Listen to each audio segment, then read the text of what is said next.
Hello, everybody. Welcome to the PanelCast. What's up, I'm you your guys? host, AJ. With me is Joel and Justin. What's up, guys? I'm going to be flat out honest with you guys right now. I'm having a very bad bout of diverticulitis. I'm in a lot of pain. So a lot of this episode is going to be me wincing and not doing too well. So the guys are going to try and fill in for me. We promised you live every Thursday, so here we are live every Thursday. I'm going to try and get through it and do my best to keep my word to you guys. So here we are. We're going to be talking about Punisher, The One Last Kill, a Marvel short that came out, Tales from the Loop, an Amazon short that came out about 6 years ago.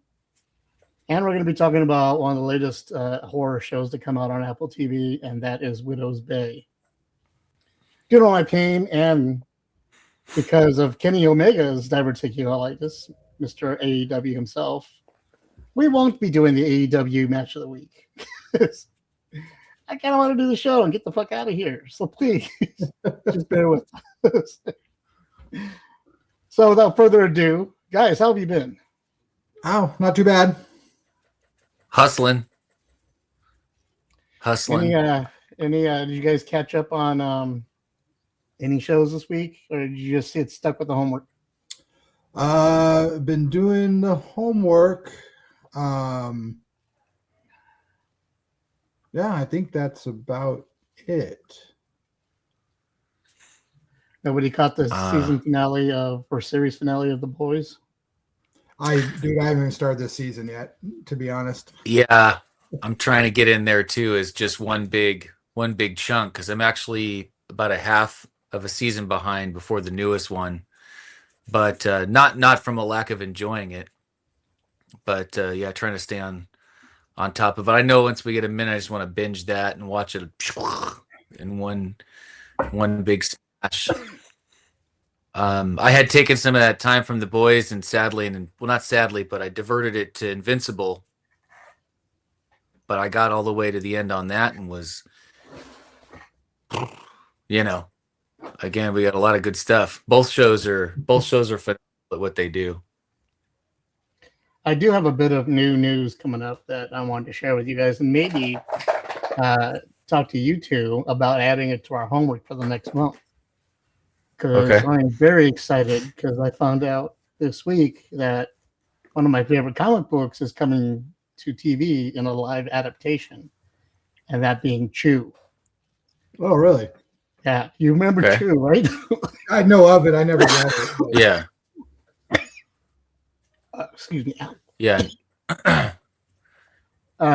Yeah. Chew was a comic book that came out a while ago on the Image Comics. Okay. We interviewed the artist and writer back when the book first came out. And what it's about is this detective, he's a cebopath. And what that is a person that can bite into food and tell its entire history from the time it was either born or planted to the time it reached his mouth. Okay. So because of that, he only eats beets because beets are the only food that doesn't do that. So imagine eating some chicken, and you can all of a sudden you're flooded with the memories of it being slaughtered and plucked and gutted and fried and all that stuff, and you live through it all and suffer the pain of it. So that's what this guy does, and they live in a world where the USDA is the authority on everything. Chicken is illegal, so they have illegal poultry farms everywhere. Oh, they have space vampires. They have all kinds of crazy stuff that goes on. It is awesome, and they even have a killer rooster that's a hitman. It's fantastic. I love the book. I think you guys should pick it up, and we should do the first issue, the first trade paperback as homework for next month. Because when this comes asking out, how long it was, how big is the whole thing? It's 120 20 issues. And it does a time jump in the middle. But it's fabulous.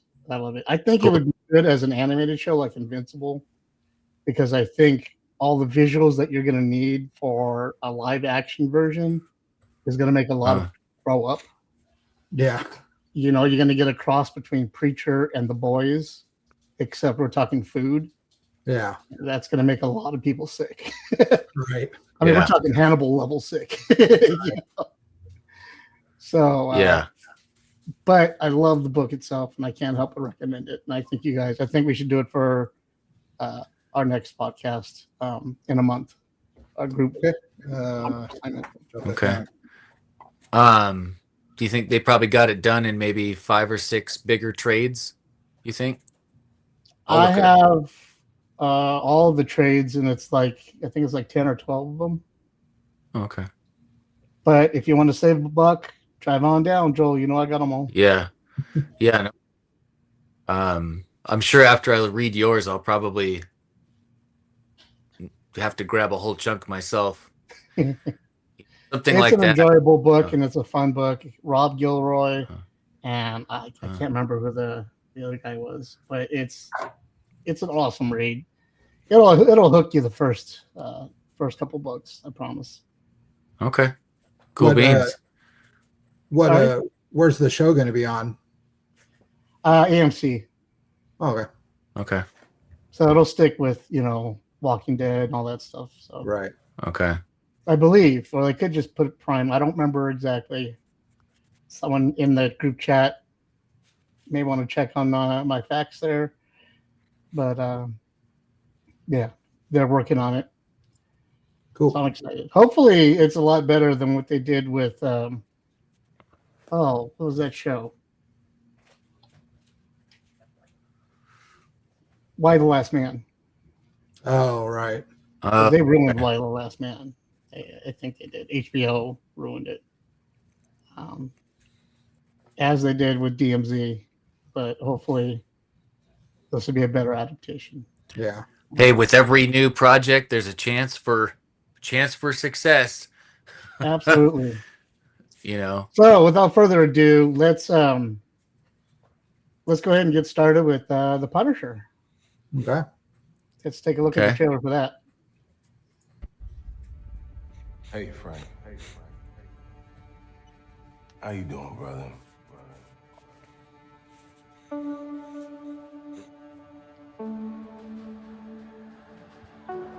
Talk to me.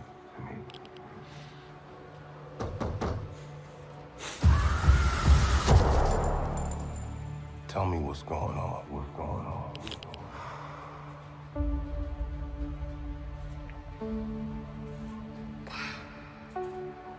Think God's gonna forgive us for the things we've done?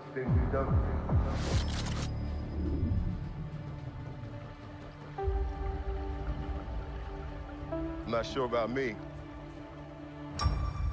But you ain't got a fucking chance.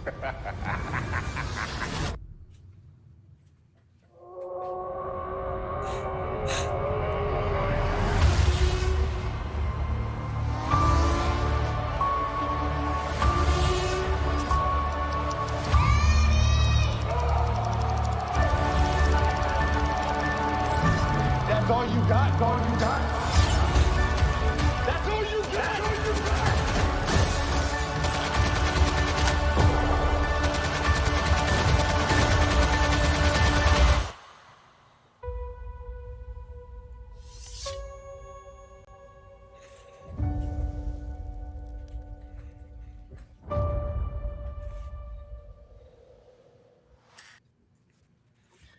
That was The Punisher: One Last Kill. So Frank Castle was back in his own little one-shot. The entire movie was 48 minutes long, if that. It just shows Frank Castle dealing with some PTSD and coming to terms with the fact of whether or not he wants to continue going on as a Punisher or not. What do you guys think of it? Well, I'm mixed. I think if it's the like your introduction to the TV Punisher, it's good. But I think if you've seen the Netflix seasons, it's just a lot of repeat stuff that you've seen a whole bunch of times. The second half of it I thought was better because that's where the action kicks in. But like I said, if this is your introduction, you need all that stuff at the beginning. And I kind of see it as like a reset for the Disney Plus era. You know what I mean? They're kind of like, okay, we're just going to assume people don't know the Netflix stuff, and this is going to be the introduction because, we've seen all that stuff before, all that stuff with his family and all that stuff with his fellow soldiers. I thought it, and from my viewpoint of having seen the Netflix stuff, I thought it took too long to get started. I thought he spent too long not doing anything, and with all the craziness going on, I was like, this isn't Frank Castle. He would have stopped this stuff way sooner than he wouldn't have waited that long to start, punishing. Right. But as soon as Manucci, who I thought Judith Light was probably my favorite thing in that show, she was amazing. And I was like, oh my God, who's the boss? And, as soon as she showed up and that whole part started, I thought it really kicked off. It's obviously, owes a lot to, the Raid and Dread. But it was very entertaining once that started, I thought. I liked the video gameness of him upgrading weapons. Every time he killed somebody, he grabbed a bigger, better weapon from them and kept going. But I really liked the second half. I loved the ending where he actually finally showed up in the whole Punisher costume. And so I'm hoping this kicks off. He is now just going to be the Punisher. And like I said, if this is your introduction, I think you'll enjoy it a lot. I think if you've seen the Netflix stuff, you might be a little bored at the beginning because there's nothing new in it.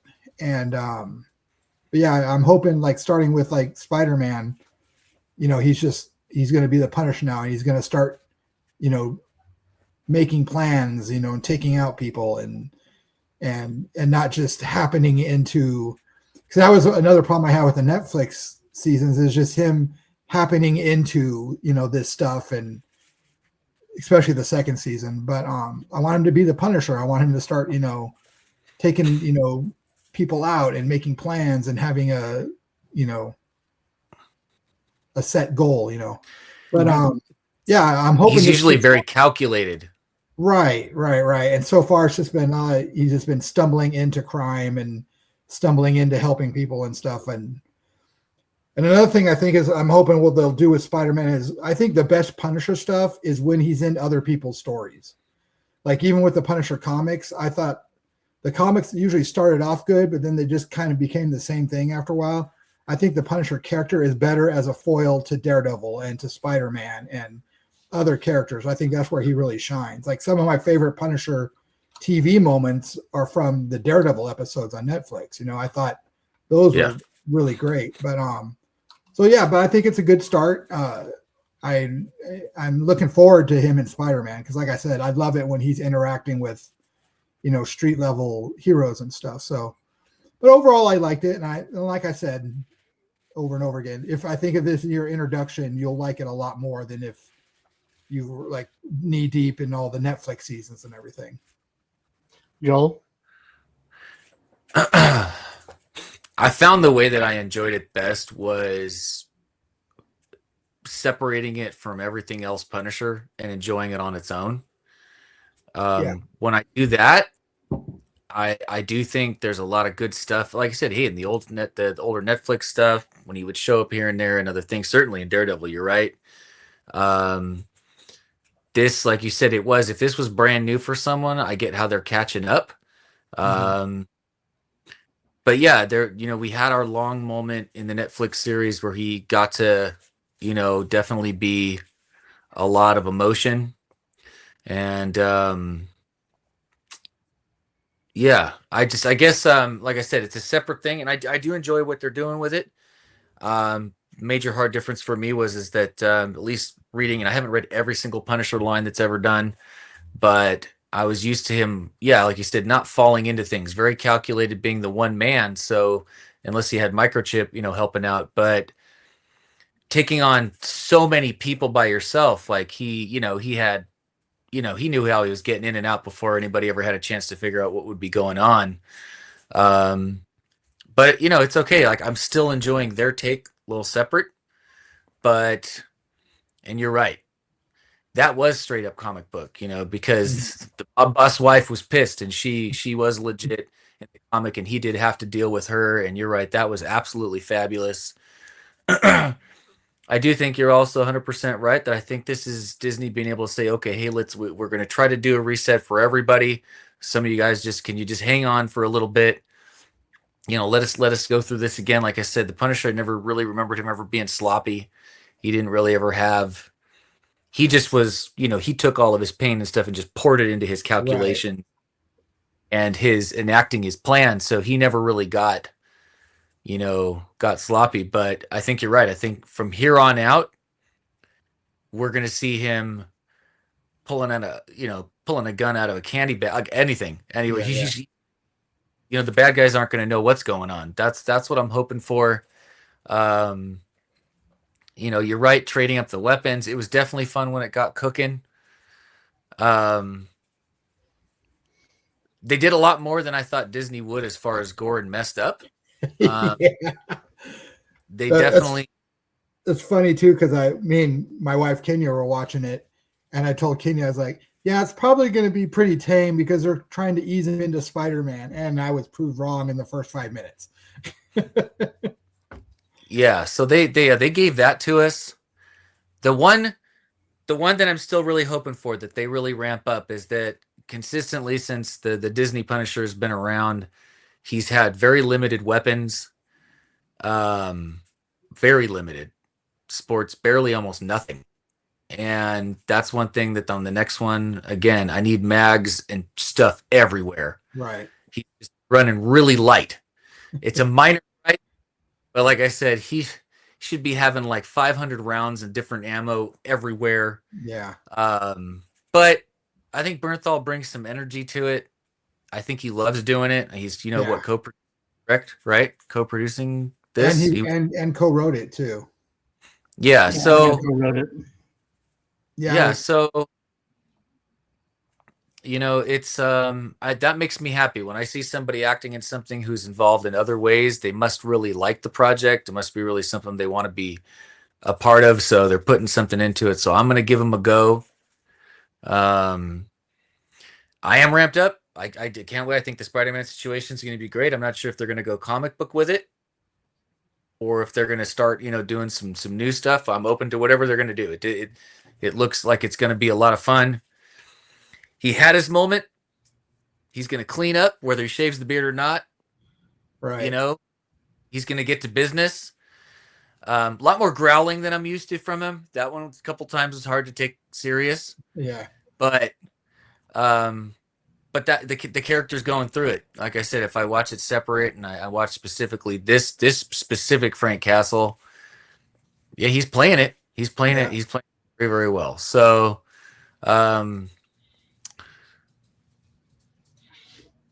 yeah, I agree with everything you guys are both saying. That the first part, look, I suffer from PTSD. I've dealt with all the crap that they dealt with, and they did a good job of almost explaining what it's like. It's different for everybody, but it isolates, that's for sure.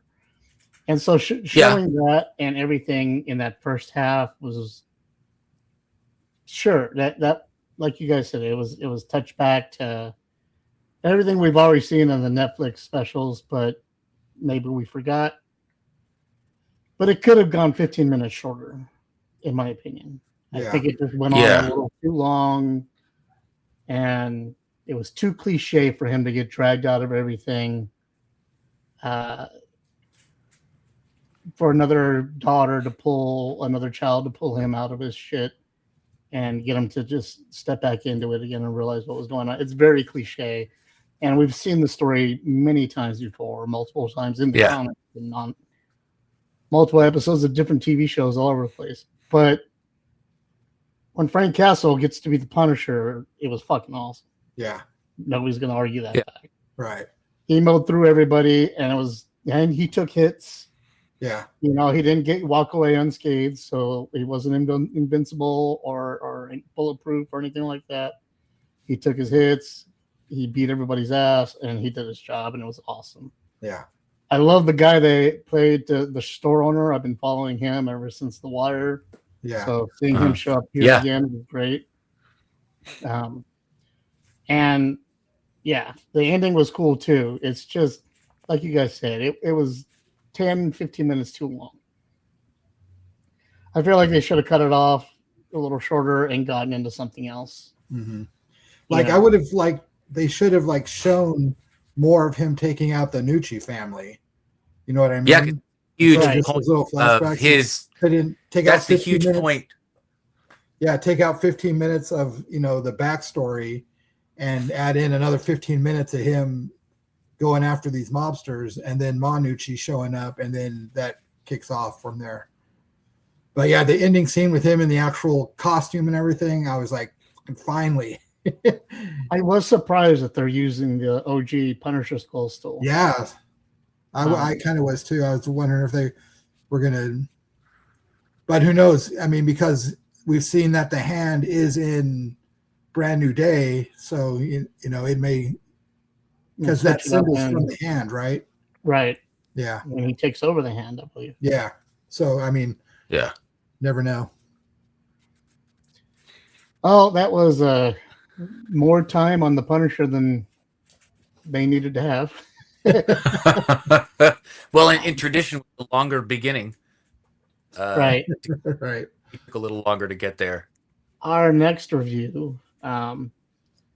This show came out 6 years ago, and I fell in love with it immediately and recommended it to the group for a review. And nobody had time to watch it, or something happened, and nobody got around to watching it. And I was the only one.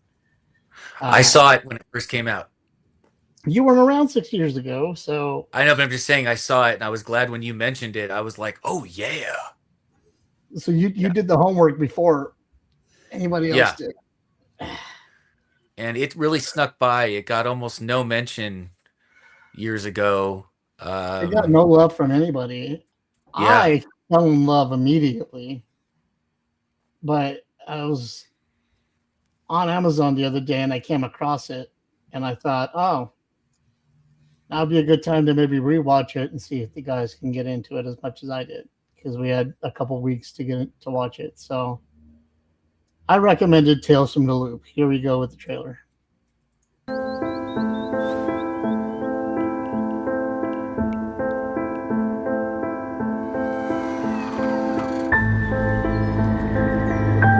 What do you do? When someone says something's impossible, I prove it's possible.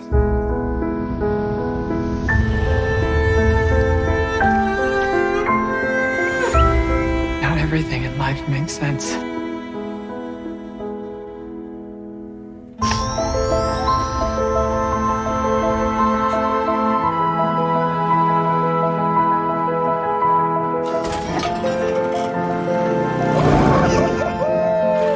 One day, many years from now,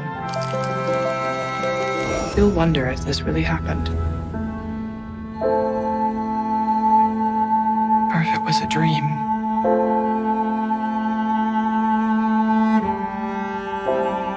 Everyone is connected to the loop in one way or another.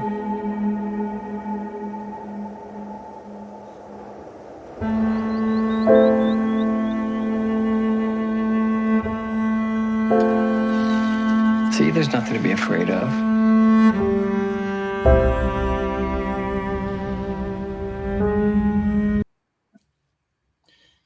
That was Tales from the Loop.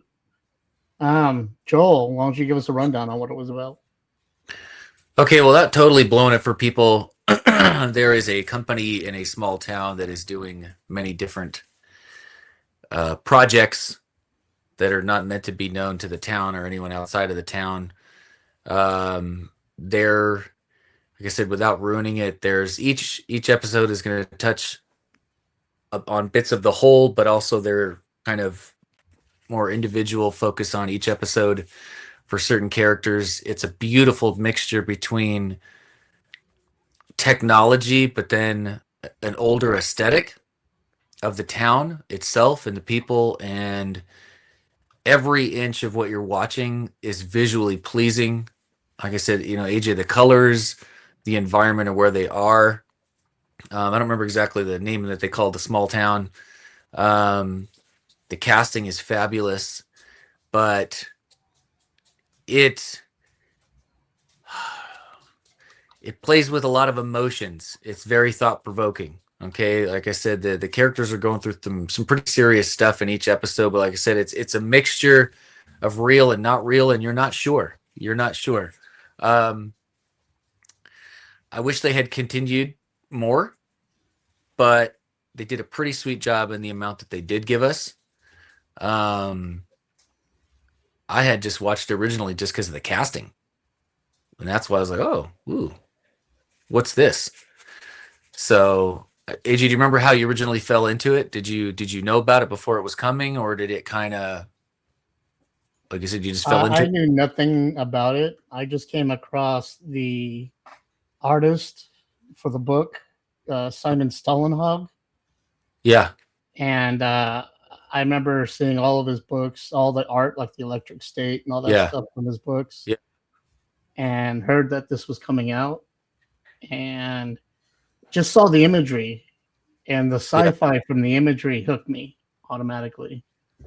yeah. And I knew I Budget. had to see it. That's why I recommended it originally, because I thought this was sci-fi for sci-fi's sake, and we have to watch Absolutely. it, Absolutely sci-fi for sci-fi's sake, and nothing looked hokey. It all looked gorgeous. If they wanted it creepy, the creepy's creepy. When it's beautiful, it's beautiful. It was poetry, in my opinion. The whole series was poetry. What do you think, Justin? Oh, I really liked it.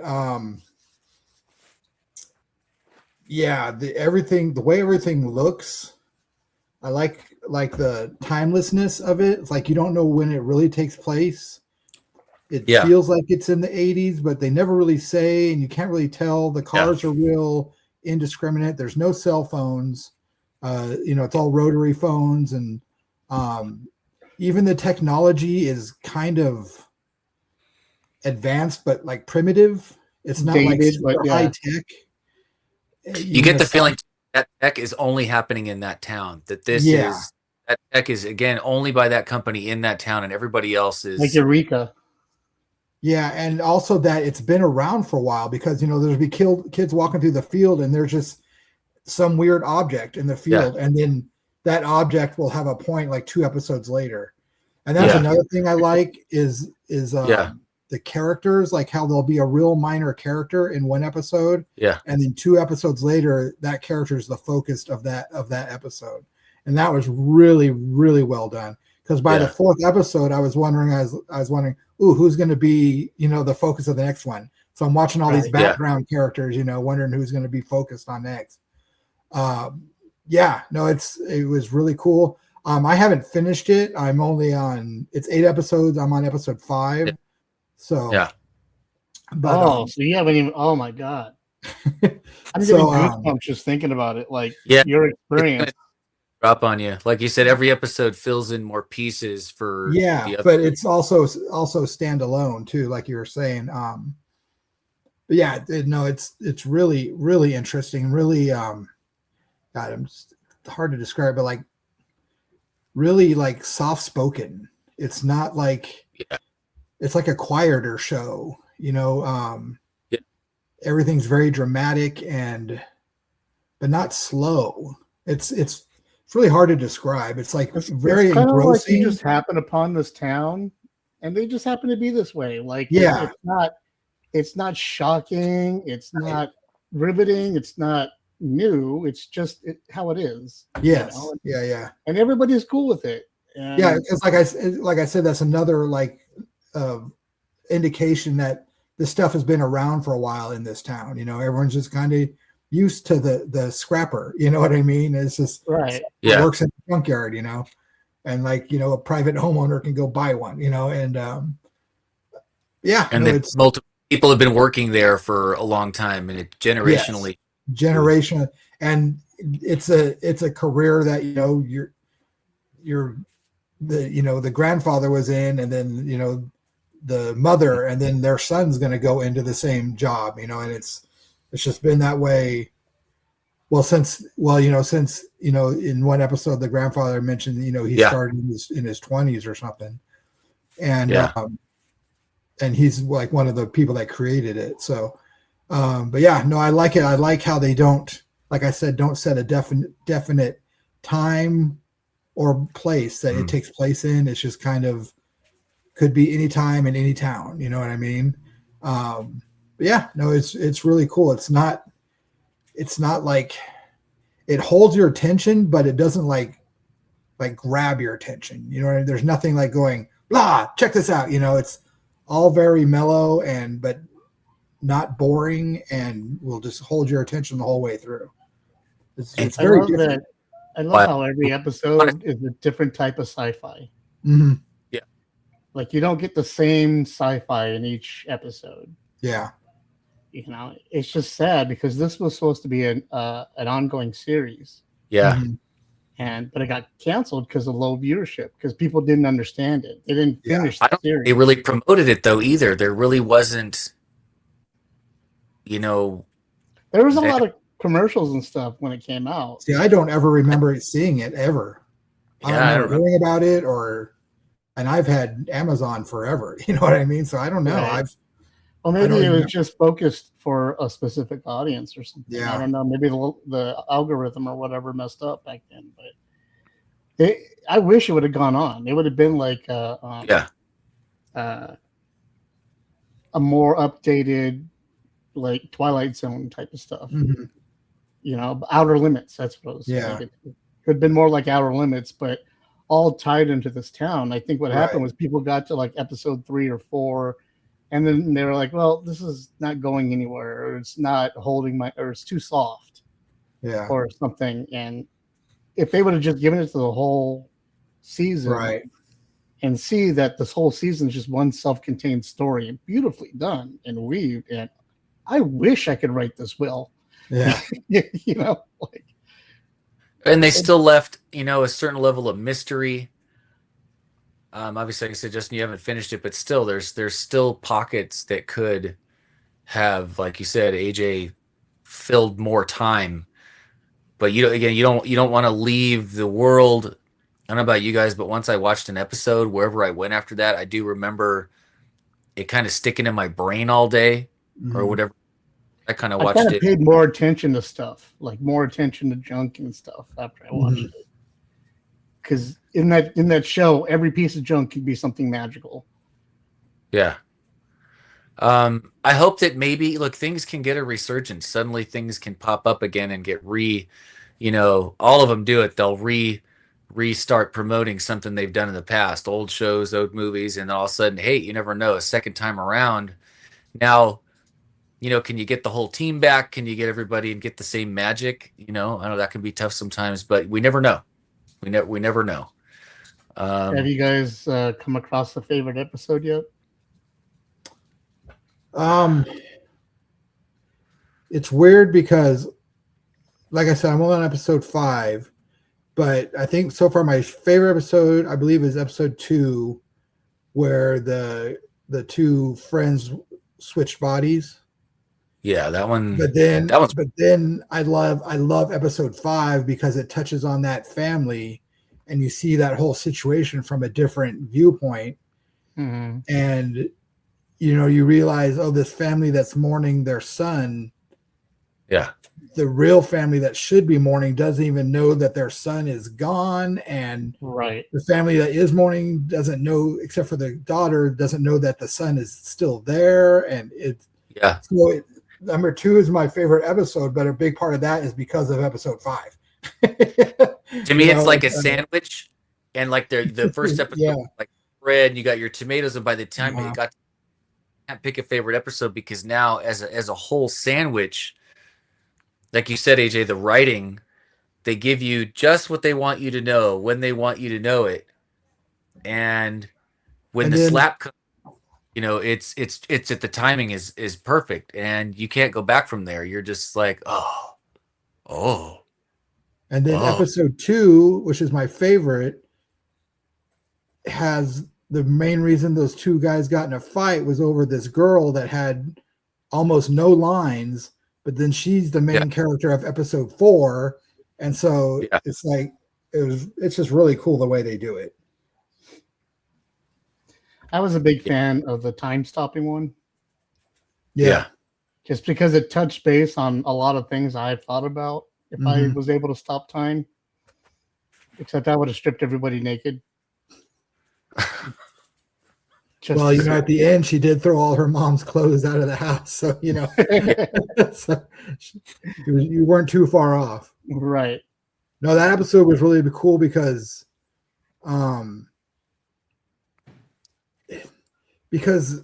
whereas, a different show with that storyline would have shown them like going wild and, pulling pranks and robbing the banks and, and all this kind of stuff. Yeah. But it really showed like what emotions having time stopped except for one other person would bring up. And it's another show wouldn't have handled it the same way. And I don't know, maybe that's why the show didn't do well, is because maybe it was too ahead of its time and people were expecting more in your face sci-fi instead of this subtle emotion based sci-fi, like Black Mirror sci-fi as opposed to this this sci-fi felt like all of the sci-fi part of it was there to support the character's human emotions. Yeah. It wasn't the other way around. Yeah. What all the craziness is doing to the people. Yeah. And even in the time stop episode when he was asking her if she was going to break up with Jacob, and I was thinking, it's like, well, she's probably thinking Jacob's been acting weird lately. You know what I mean? Because he's not the same guy anymore. That's not Jacob anymore. Yeah, exactly. And so, when an episode makes you think about so much and then makes you think about, 2 episodes ago, and you're like, oh shit, what does that mean if she's dating Jacob? Yeah. What is she going through with that? And all this kind of stuff. So yeah, it's just it's not like a mind fuck, but it's like a mind. It's a mind awakening. It's like telling you, dude, if you haven't been paying attention, you really should be. Yeah. Yeah, this is not a show for if you were paying attention on people who like to screw with their phone while they're watching. No. This is not going to sit down and watch this show, and I'm excited to finish it, but I'm excited to rewatch it because I can only imagine on the rewatch how much even more you catch if I'm catching all this stuff, first time around going, oh crap, if she's talking about that, then she doesn't know that that's what's really going on. And so I'm really excited to rewatch it after I finish it. And like AJ mentioned, please, if you get a chance, look at the art that whole aesthetic and those machines were based on.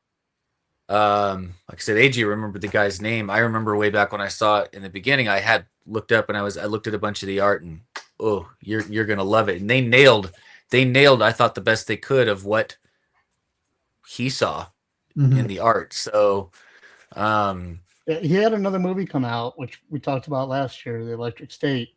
That was the one with Chris Pine and Millie Bobby Brown. Yeah. And all the robots were running the world and they were trying to get across the landscape. The visuals in that movie was the reason I had mentioned it, and then Tales from the Loop, being from the same author, was another reason I suggested that movie, because I thought that sci-fi in the movie would be as good as the sci-fi in Tales from the Loop, because same author. Right. But they Hollywooded it and changed everything around and made it more poppy and fans and fun for the kids instead of sticking with the story. Exactly why Tales from the Loop is great, because it's not like poppy and fun. You know what I mean? But it got canceled. Yeah, exactly. Yeah, I know. That's what I'm saying. Is like maybe it was like before its time, because like Electric State didn't do well either. Right. So No, it didn't. It didn't. maybe now would be the right time for this show to. So if you're out there and you're watching it, I know you're in the chat room. If you're watching on a rewatch, we're telling you right now, if we haven't convinced you yet to watch Tales from the Loop, then don't even bother, because there's no hope. But I'm telling you, it gets all of the Little Richards. Where's my Little Richard? And Yeah. keep watching it, because it pays off watching it. Like I said, you'll see things in episode 5 that call back to episode 2, but in a real subtle way. Everything in this show is subtle. There's nothing like that It's like a jumps out and Stephen grabs King you by the book. Everything throat. ties together one way or Yeah. another. Yeah. If you can try to crawl into each character's shoes yourself Mm-hmm. for a little bit, it is a super trip, because again, you're Yeah. trying to imagine you're a human and you're watching go through the story. And because the way the show is, by like episode 3, you start paying real close attention to all the background characters, because one of them is going to be the main character in another episode. So that's what I was doing. I was like, by episode 3, I was like, oh, watching all the background characters and who they interact with, and who's going to be the main character of another episode and stuff. So Like on Fringe, when you're trying to catch September in every episode. right. There he is. Yeah, I miss Fringe. That's so good. At least you just rewatch the entire series again. Yeah. I And it's one of those rare shows. I mean, I don't want to get sidetracked onto Fringe, but it's one of those rare shows where they had it all planned out and it had a beginning and an end. And J.J. Abrams at his best. Right yeah. there. Moving on, there's a new show that's out on Apple. And I saw that it came up, and I recommended it to the guys because I thought it'd be something we would like. And here it is, Widow's Bay. This is the trailer for it. I'm Tom Loftus. Oh, Or Tom. nice to meet you, Arthur. You want to grab some coffee? No, I'm good. Jerry was just taking me through some of your history. Oh, that's great. Yes, well, remarkable story. I was talking to the guy on the ferry, and he said something odd. What was that? He said bad things happen here. There is something about these seafaring towns. The superstitions, their tall tales. I find it charming myself. What town doesn't have a checkered past? Was there cannibalism? No. I don't think that's right.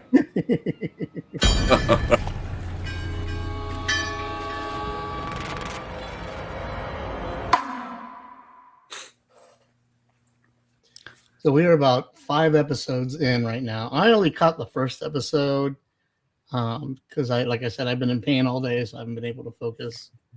But I was excited that 5 episodes had come out on this show because the episodes are fairly short, and I thought I could slam them all today and watch it before the show, so I could have it all fresh in my head. But again, I'm in pain, so I couldn't really focus. But I caught the first episode, and I'm loving it, and I want to watch the rest of it. Well, I'll give you.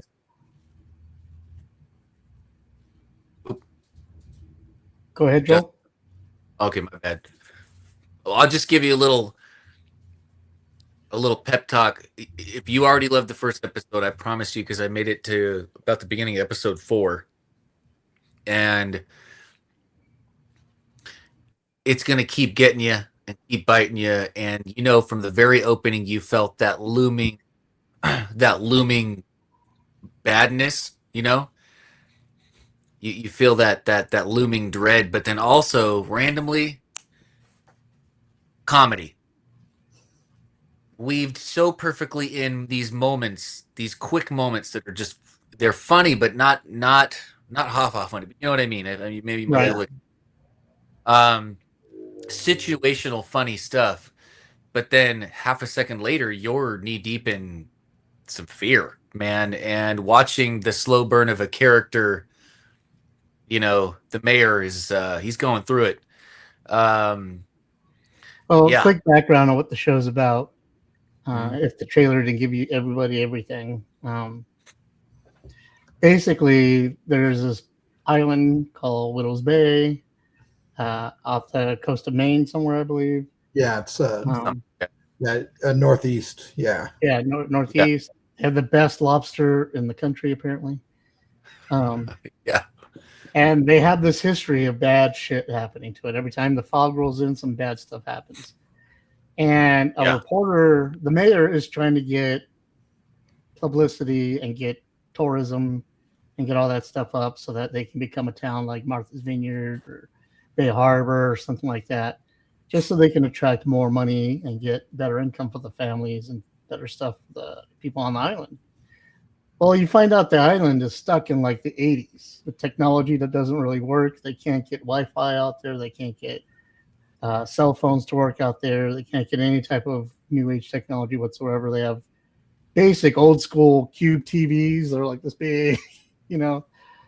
But like it has this history of just all this bad crap happening. People dying, cannibalism, as you saw, zombies, all this stuff happening. And as this reporter is showing up to do the story on the town, a new fog is coming in, and the residents are afraid of, the bad stuff happening again.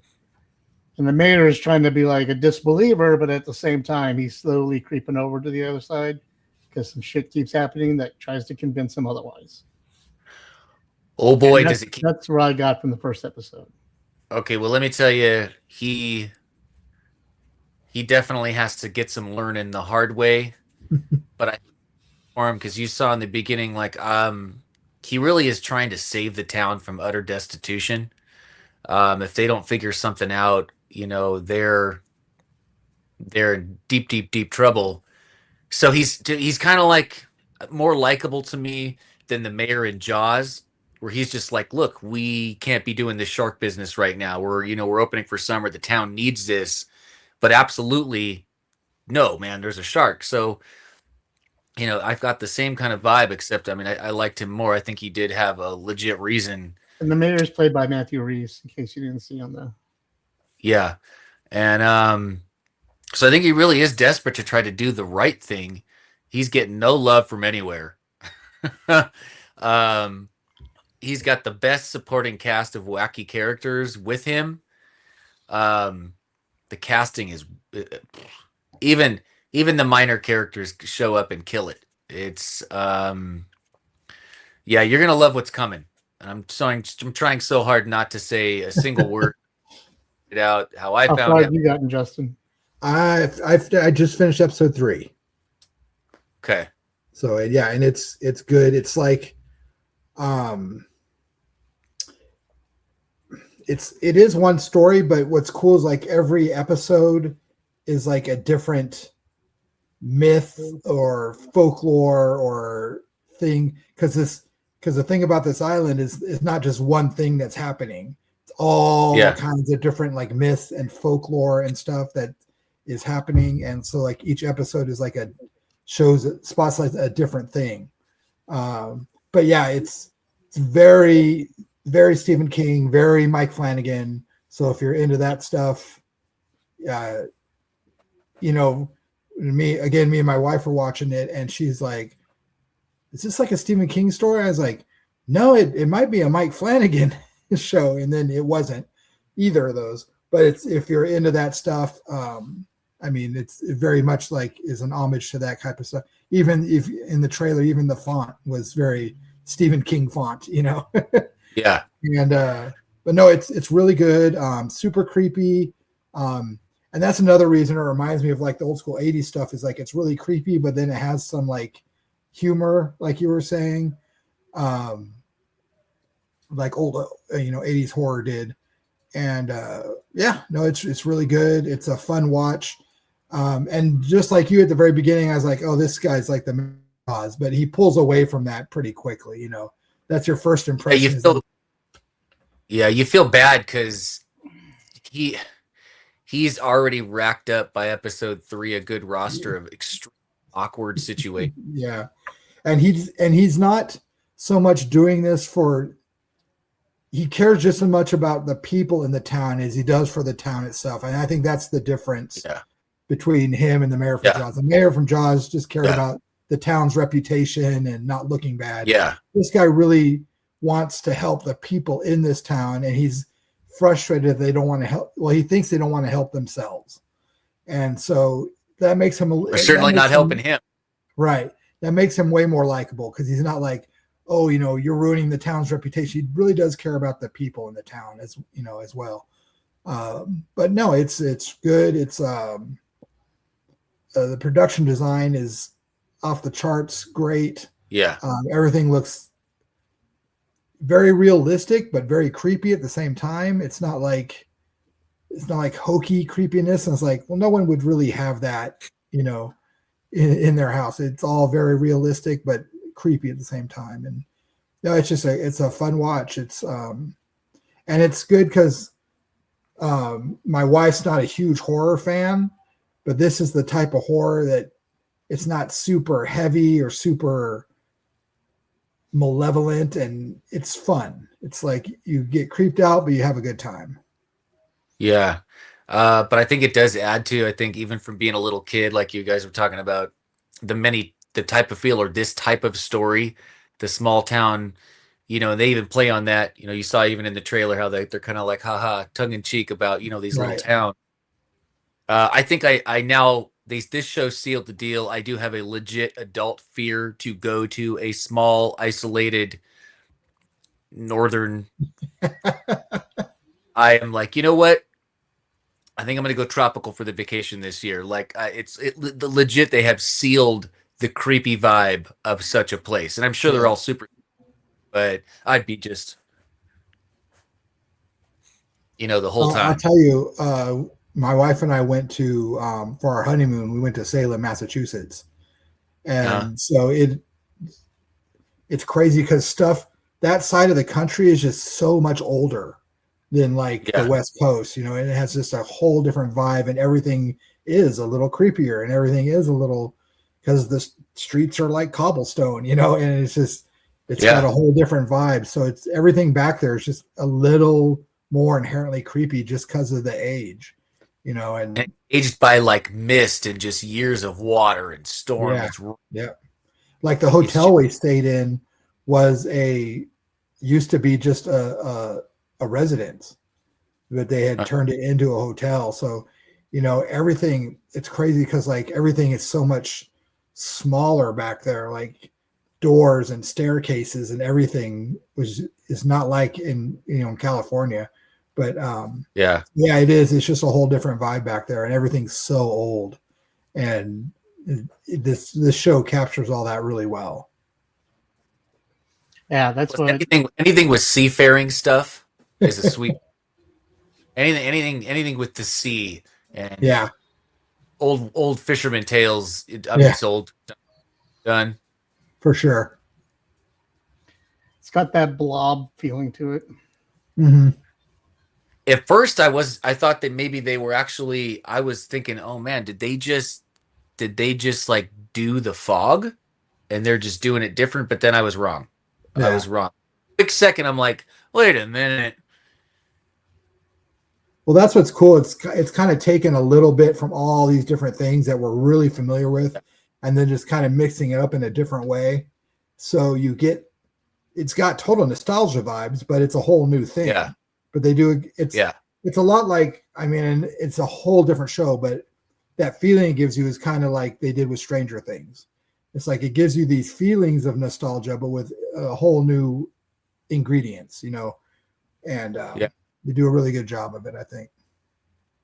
Well, AJ, I hope while you're not feeling good, maybe the next few episodes will be able to give you a little vacation. Like hopefully you'll be so absorbed in what's going on in the show that give you a little bit of relief.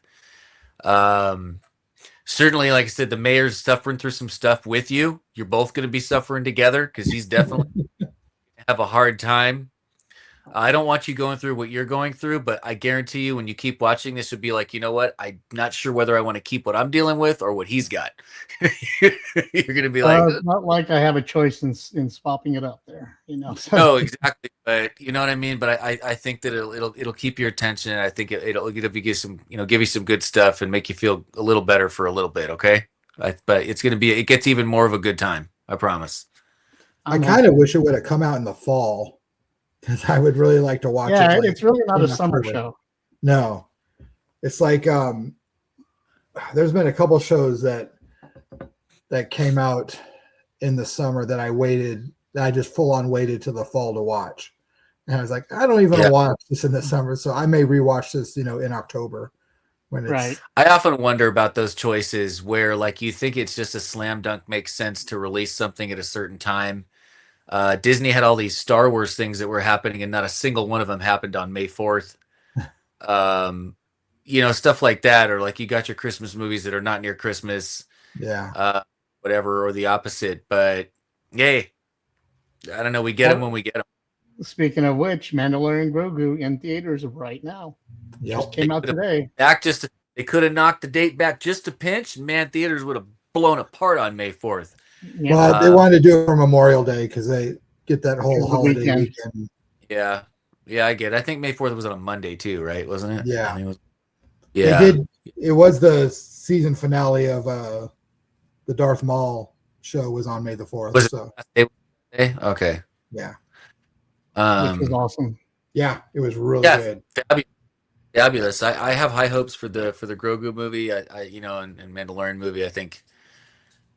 I don't want to say. I mean, you never want to jinx anything, like the Titanic, but I feel pretty confident it's going to be a really good time. I mean, even if it's just like a long episode of the show, I like the show. Right, So I'm good with that. It's like a Yeah. higher budget, longer version of the show. Okay. Right. That's What are we fine. going to get? Better effects? Oh, no. Right. More characters. Right. Yeah, it's I could Don't Well, I already forget saw all that. from Rebels. Oh, whatever.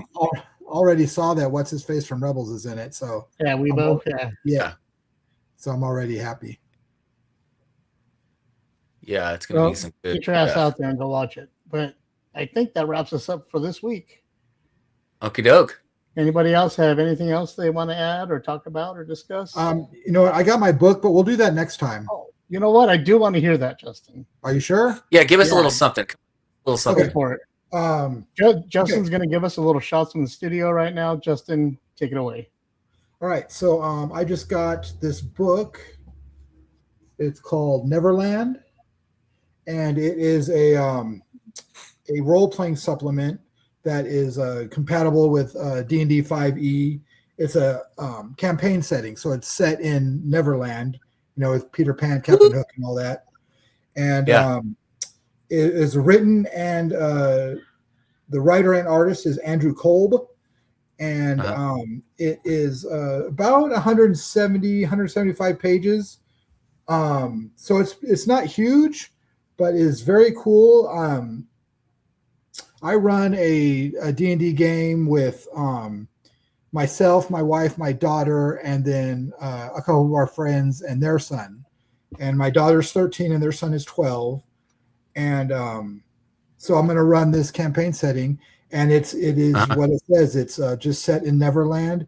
It is set like 20 years after, I think 20 to 30 years after the Peter Pan story, with Wendy and John and Michael and all that. The art is fantastic. There's the cover. Yeah.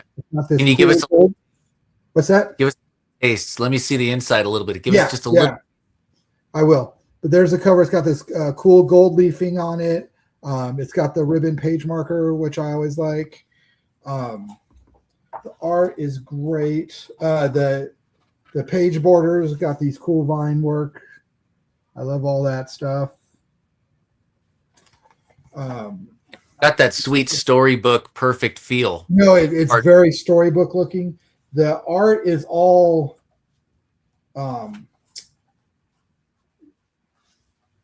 very like monochromatic. Like there's the Jolly Roger. There are some of the mermaids. So kind of silhouette like. Yeah. Yeah. Neat. And then when you get Like into hieroglyphs. like, yeah, like there's the part where it tells like the times of day and when different things happen.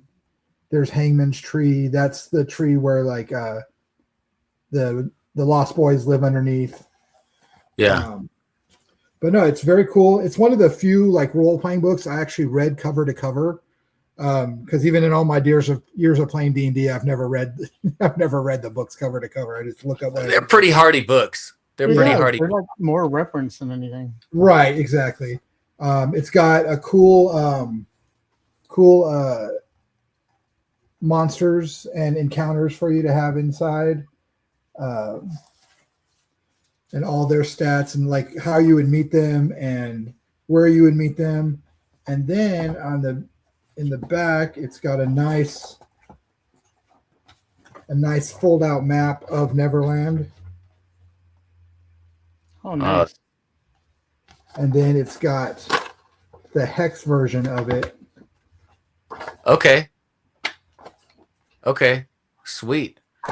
It's got the nice hex version of it and all the different areas and what the main encounters are there. It's really cool. Like I said, it's geared to run with 5th edition D&D, but it would be very easy to adapt it, to Pathfinder or whatever you're playing. He also did a source book called Wonderland, which is the Alice in Wonderland stuff, and one called Oz.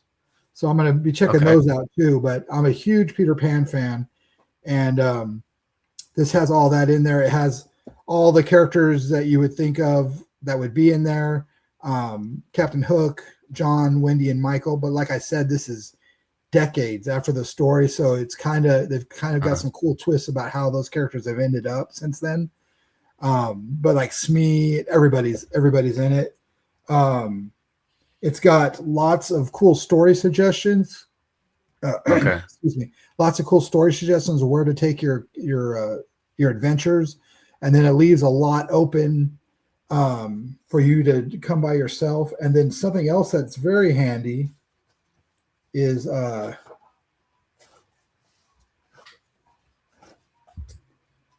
get to it right here. It's got lots of short stories about different characters from the world of Peter Pan, and they're short. They're like 2-3 pages, and just kind of gives you a feel of the setting and the mood and all that. And it also has lots and lots of random tables for you to roll up items, adventure hooks.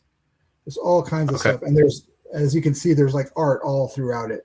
And that's another cool thing is like the writer is also the artist, so he had a cool way of incorporating the art into everything. Speaking of the art, for all the art nerds, he included a sketchbook of all his like preliminary designs for everything. So it's I'll show you some more. There's a double, but yeah, here's some of the rough sketches. That thing seems. It's a lot of it's very Manola looking.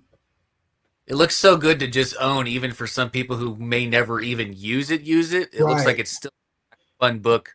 It is. It's great to look at. Drop it on us. What's that? I'm hoping you guinea pig it first on the fam, and then I'm hoping maybe you can come out and drop it on us, and that'll be the next. No, that would be great. It's got lots of cool stuff for just a quick one shot, so that would be very cool. Okay. And we're in the market for another quick one shot there, Justin. Yes, I know. It'll happen. I just don't know when yet. I was hoping we had it for my birthday last week, but Oh yeah. Things have been a little too crazy. But no, it's great. If like you were saying, it's a gorgeous book. So if you just like to collect art books, it's great to have. If you're a fan of Peter Pan, it's great to have. The one thing they do change, and he acknowledges it in the book, he has a little part about it, is a part with the Native Americans that were in Peter Pan that weren't represented all that great, as we all know. He changed them to druids, so there's none of that. Okay. There's none of that bad, connotation. Yeah. I mean, the Peter Pan book was written, in the late 1800s, so some of the language was a bit outdated. And actually, after I got this, I did listen. I've never read the actual Peter Pan book. I did listen to the Audible of it, and I had never read it. So, and they even at the beginning of the Audible, they said, this was written, over, 200 Sorry, years guys. ago, over 100 years ago. So some terms and stuff are going to be outdated, but he does have a little paragraph about that. What's it? Yeah. He does have a little paragraph about that, and he changed that group of characters to druids, so it puts them totally in like a mythological setting instead of like borrowing something from the real world. But no, it's Thanks a so lot much. of fun. Did you guys ever read the after books? No, like Peter and the Star Chasers and anything like that? About 10 years ago, there came a series of books. It was about three books, and they were after Peter Pan. Mm-hmm. And it talks about more adventures on the island, and Peter and Wendy coming back, and the boys coming back, and they just do more stuff on the island, and then they go they go into space, and then they come across other pirates, and they do other stuff. And it's really cool because I am in the middle of reading. Well, listening. When I say reading, just sub in Audible.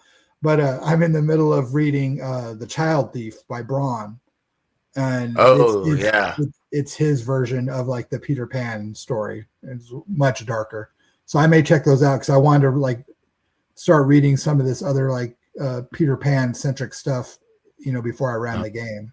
Yeah, I have them. I can either recommend them for you or I can lend them to you. Yeah, just send me the titles and the author, and I'll throw them in my Audible queue. Yeah. Okay. And it'll help juice your brain, so when you drop it on us, you'll have all this beautiful material in your brain to play with. So that'll be cool. How selfish Joel is. No, that'd be great. Well, that's awesome. Right. Are you going to have a written article about this up on the website? Yeah, I think after I finish Child Thief, I'll do an article about the Neverland book, the actual Peter Pan novel, and then some of the Peter Pan alternatives. Maybe I'll start on those books too. Then I'll just do a little bit about all of it. That'll be cool. We're just seeing your stuff up on the website. Yep. Joel, you had something to say? Oh, I was just gonna say, we're getting pretty close to. Let's let AJ slide into. He held on for an extra amount. He gave us bonus. He gave us bonus time. Yeah. So, but yeah, thank you for that, Justin. That was really cool. I'm glad you did that. I'm glad that we pushed to have you do it. Thanks, AJ, for hanging on for that too, because I am pretty excited about it. I didn't even know about the other. I mean, I always thought maybe like it makes sense now that you mention it, of having those different types of worlds be D&D locations. I just never thought that they would license it or actually put it out. So it's I just stumbled across it. I was looking at different because I'll play like D&D book reviews on YouTube just in the background while I'm doing dishes or whatever, and so it just came up. Just started playing after one I was listening to. I was like, oh, and like I said, I love like the Disney Peter Pan movie, and I was like, I'm the same. I watch all the hooks, all the different movies that come out, all the live action versions and stuff, right? And so I was and then I bought those books, the after stories, because I love the Peter Pan story. It was always appealing because I had an abusive childhood, so who doesn't want to escape out the window and go and run free and not have parents around? Right? Yeah. Even as bad as the bad guys are, they're endearing. Right. Like I'll get over it. Yeah. But also looked like a passion project. Looked like everything you showed us with that is something that dude was like. Yeah, that's the thing too. Him being the artist and the writer, it makes it does exude like he has a huge passion for this, so It Yeah. makes it that much more endearing to read and stuff. And like I said, if you're a fan of like the Peter Pan story, like seeing like what happened to those characters decades later is really interesting with what he did with it, because not all of it, is a happy ending for them. I mean, it's the same with like Wicked. Right. It's yeah. And that's what the Child Thief is a lot like. It's like Wicked for Peter Pan. It's like showing like, well, here's what you don't know about, this story and stuff. I have that book on Right the on. bookshelf. I've never read it. I should read it one day. But I am tired of being in pain and entertaining you people. So, having said all that, we know you have choices on Thursdays. We know you can be watching all kinds of other stuff and doing all kinds of other stuff. You could be watching Mandalorian and Grogu right now, but you'd rather watch all of us instead, and you can't understand how deeply we appreciate it. Thank you very much for tuning in to the PanelCast. This has been episode 305. Please look on all the social medias. You can find us everywhere. Justin and Joel, thank you for joining us. Of course. Absolutely. Next week, me and Freddie will be back. Hopefully, we'll both be okay. And yeah. Thanks, everybody. And I'll talk to you later. Awesome. Take it easy, guys. Guys, peace.